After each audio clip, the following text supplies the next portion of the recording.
gostaria de ler com vocês uma palavra aqui.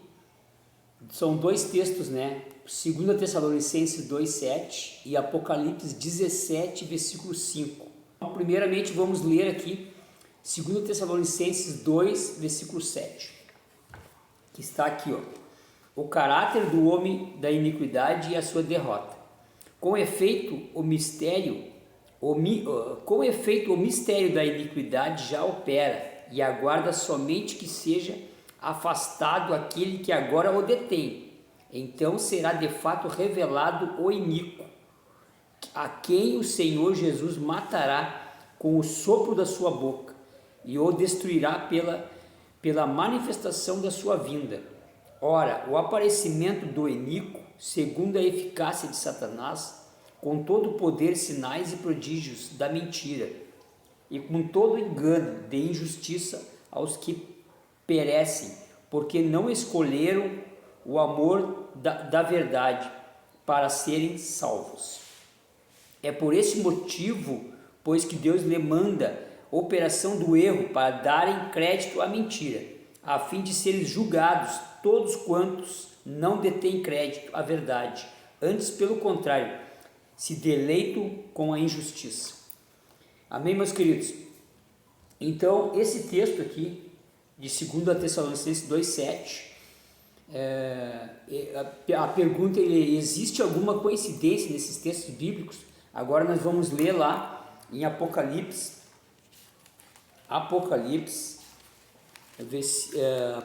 17, versículo 5.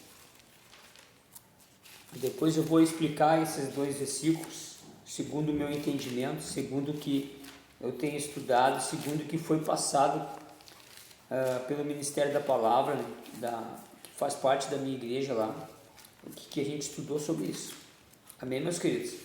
Então diz assim aqui, ó, Apocalipse 17, versículo 5. Na sua fronte achava-se escrito um mistério: Babilônia, a grande mãe das meretrizes e das abominações da terra. Então vi a mulher embriagada com o sangue dos santos e com o sangue das testemunhas de Jesus. Quando vi, admirei-me com grande espanto. O anjo, porém, me disse: por que te admiraste? Dar-te-ei o mistério da mulher, da besta que tem 7 cabeças e 10 chifres, e o que leva a mulher. A besta que viste era então esta que emergia do abismo, a caminho da destruição. Aqueles que habitam sobre a terra, cujos nomes não foram escritos no livro da vida, desde a fundação do mundo, e se admiraram vendo a besta que era, mas não é, mas aparecerá. Então ele fazia uma pergunta, e ele dizia o que se referia a 2 Tessalonicenses 2,7, que a gente leu ali, né? Ele dizia que o que detém, na verdade, é o Espírito Santo. Aí eu rebati e disse: não, no meu entendimento não é o Espírito Santo, né? Ele diz que com efeito o mistério da iniquidade já opera e aguarda somente que seja afastado aquele que agora o detém. Então ele diz que aquele que o detém é o Espírito Santo. Ele diz que o Espírito Santo será tirado da terra. E aí então o iníquo, o homem da iniquidade, que é Satanás, ele vai atuar na terra.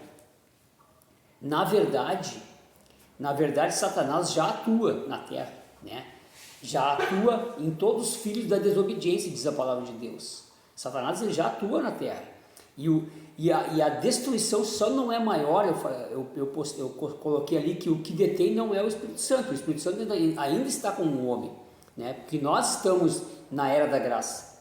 Então, se nós estamos na era da graça, o Espírito Santo ainda está conosco e continuará. O Espírito Santo nunca será tirado, segundo o meu entendimento, segundo o que o Ministério da Palavra me mostra e me instrui todos da nossa congregação.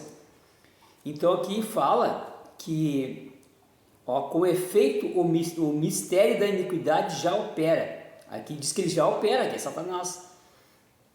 E aguarda somente que seja afastado aquele que o detém. Por que ele aguarda? Então, o que é que detém Satanás ainda? E por que ele não está atuando livremente, né? o anticristo não está atuando livremente neste mundo, porque o que detém não é o Espírito Santo, como ele colocou, e sim a igreja. A igreja, nós, os santos. Claro que com a ajuda do Espírito Santo, mas ele disse que quando o Espírito Santo será tirado da terra, que o inimigo vai atacar a terra. Não, o Espírito Santo nunca será afastado da terra.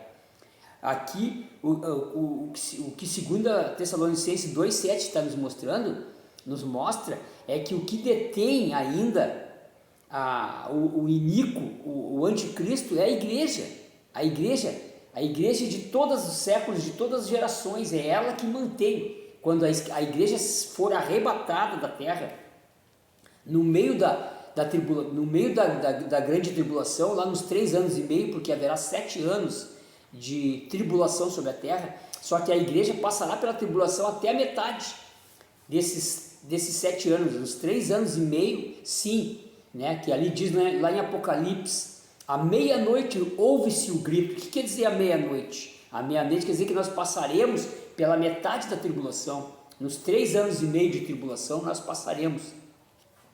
Então a igreja é ela que detém, né? É ela que detém ainda que Satanás não atue livremente nos homens da desobediência, nos filhos da desobediência, diz a palavra de Deus, né? E Apocalipse 5, ele faz essa referência que ele diz que 2 Tessalonicenses 2,7, Apocalipse 5,17, existe uma coincidência. Claro que existe uma coincidência, e ele diz que, ele fala também nessa postagem, que essa grande Babilônia, ele fala que é a igreja católica. Na verdade, não é somente a igreja católica, né? A grande Babilônia é toda essas gerações de homens, desses filhos da desobediência, que operam no mundo. Na verdade, não é somente a igreja católica. A igreja católica tem uma grande parte de culpa nisso, porque ela disseminou muita coisa, muita heresia, muita coisa errada. Mas não é somente a igreja católica, porque existem muitos cristãos aí que também estão errados, né? Muitos cristãos, que eu digo crente carnal, não são crentes espirituais ainda, são crentes carnais. E isso se enquadra em quase toda a maioria, porque a palavra de Deus diz que existe um pequeno rebanho, não será muitos, amados, né? Mas mesmo assim, né, a palavra de Deus diz que são numerosos, né, os filhos de Deus, né, que nós vimos no vídeo anterior. Então eu quero dizer que a grande meretriz, vamos ler ali em Apocalipse de novo, Apocalipse 17, versículo 5, para nós termos um melhor entendimento do que fala ali, ó. Apocalipse 17, 5. Na sua fonte achava-se escrito um nome, um mistério, a Babilônia, a grande mãe das meretrizes e das abominações da terra. Então ele diz que essa grande Babilônia, na verdade, é a igreja católica. Eu discordo, não é somente a igreja católica. A igreja católica, como eu falei, ela tem uma grande parcela de culpa nisso aqui, mas não é somente ela, porque hoje em dia existe várias igrejas que estão fora da vontade de Deus, várias igrejas que estão seguindo a homens, segundo os propósitos dos homens e não de Deus, não aquilo que Deus mandou, não estão seguindo a doutrina dos apóstolos, não seguem os princípios da igreja primitiva, né? Porque ali diz, lá em Atos, se eu não me engano, Atos 10:5, que fala ali que ele seguiu a doutrina dos apóstolos nas orações e no partir do pão. Eu não me lembro a referência agora, mas é lá em Atos que fala isso, que nós devemos seguir a doutrina dos apóstolos, a doutrina de Jesus, porque foi esse o mandamento que Jesus deixou, para nós seguirmos a doutrina dos apóstolos, a doutrina apostólica, né?